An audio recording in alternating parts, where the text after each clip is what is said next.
અમદાવાદ પૂર્વની બેઠક માટે જ્યારે હજુ સુધી સર્વસંમતિ સધાઈ નથી ત્યારે પૂર્વ સાંસદ હરીન પાઠકે પોતે ટિકિટ માટે લાઇનમાં ન હોવાનું સ્પષ્ટ કર્યું છે। તેમણે કહ્યું છે કે હું લોકસભા માટે દાવેદાર નથી, પક્ષ જે આદેશ આપશે તેના ઉપર કાર્ય કરીશ। વધુમાં તેમણે કહ્યું કે હું આજીવન ભાજપનો જ સૈનિક રહીશ। રાજ્યભરમાં ગુજરાત બીજેપીએ સેન્સ લેવાની પ્રક્રિયા શરૂ કરી છે, એટલે કે પસંદગીના ઉમેદવારોની કવાયત। અમદાવાદ પૂર્વ બેઠક જે ભાજપનો ગઢ ગણાય છે, અહીંયા વર્ષોથી હરીન પાઠક જેઓ સાંસદ રહ્યા હતા। હરીનભાઈ અમારી સાથે છે। હરીનભાઈ, સ્વાભાવિક છે સૌપ્રથમ સવાલ તો તે જ થાય કે લોકસભાની ચૂંટણી આવે છે ને પૂર્વ વિસ્તારમાં આપની સક્રિયતા, આ વખતે હરીનભાઈ પાઠકની દાવેદારી છે કે નહીં?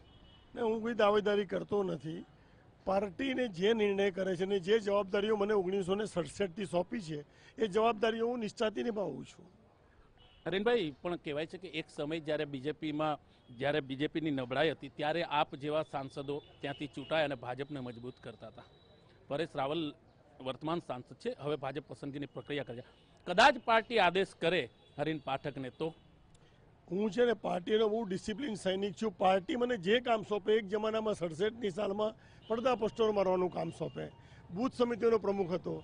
પાર્ટી જે મને જવાબદારી આપી છે મેં અત્યાર સુધી નિભાવી છે, આજ સુધીની જીવન પર્યંત નિભાવીશ। હરીનભાઈની જગ્યાએ કદાચ કોઈ બીજા પણ ઉમેદવાર આવે તો હરીનભાઈ પાર્ટી માટે? મેં કોઈને જીવન પર્યંત નિભાવવાની, કોઈ પણ મારી ભાજપ સાથે મારું જીવન જોડાયું છે। પહેલાં દીપક સાથે હતું, જનસંઘ સાથે, હવે કમળ સાથે દીપકમાંથી લગભગ મને 53 વર્ષ આ પાર્ટીમાં થયા। હરીન પાઠક એક સામાન્ય પાયાનો કાર્યકર્તા છે, જેને પણ ટિકિટ આપે એના માટે તન મન ધનથી સેવા કરવાની પાર્ટી। અમદાવાદની બંને બેઠક જીતવાનો વિશ્વાસ ભાજપને?